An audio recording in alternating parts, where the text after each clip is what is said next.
have this intuition and people around you want to justify why you are doing it and you have no logical answer. See, if you just do what you feel is right, and right now, Meher, your intuition is still not very dependable. People start developing these things for everything. When their logic fails, they will think that, you want to do something, you don't know how to do it. You're not sure whether to do it or not do it. Then the simple solution they're taking is, okay, this finger is this finger is this, yes, no. Give it to the child, if he holds this, yes, if he holds this, no. This is not intuition. No, I will come to you, I'm going more basic. The answer is not just about you, I'm just using it too. Now, this is just that your logic has become, incapable, it's collapsed, unable to come to your logical decision. So, you are succumbing to this simple way. If some child holds your hand like this or like this, yes or no. Anyway, when there are two options, 50% of the time you could be right. Yes? Being 50% of the time right is not good enough, isn't it? Yes? Isn't it so? I was, some time ago I was visiting a homeopathic doctor. There in his clinic they had put up an ad, some homeopathic medicine which will work for all kinds of snake bites. You're living in Bombay, probably it's not an issue for you.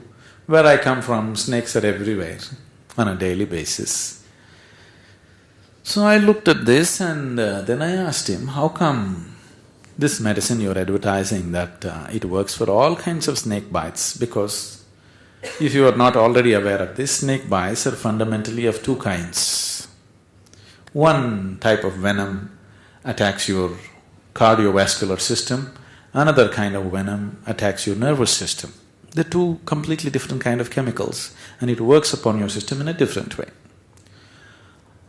Generally for both you have different types of antidotes, but for everything this particular medicine is supposed to work, how is that possible? So the doctor said, see in India, 90% of the Indian snakes are non-poisonous. So 90% of the time it works.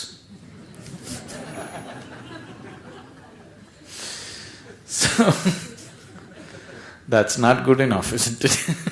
It's the remaining 10% which is crucial, isn't it so? So, intuition, don't get into this thing about you trying to be intuitive. Never try to be intuitive. Logic is dependable, isn't it? There are moments when there is certain clarity which has no logical explanation. At that time, it's okay, but you never try to be intuitive. If you try to be intuitive, your logical mind will become deceptive and come to all kinds of stupid decisions. You'll get suddenly guidance, voices from the heaven, all kinds of voices people are hearing. Logic is dependable, go by it, at least you won't make a fool of yourself. There are moments when there is simple clarity, for which there is no confusion, it's 100% clear, then you go ahead.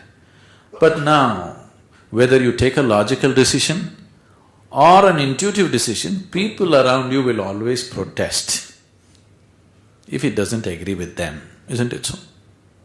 Isn't it so? It's not because you're intuitive they're protesting. If you take a logical decision also they protest, if you take an intuitive decision also they protest if it's not in line with what they want. So that's a consequence that everybody has to face no matter what kind of decision you take, isn't it? That's something we must learn to handle, the social situation around us.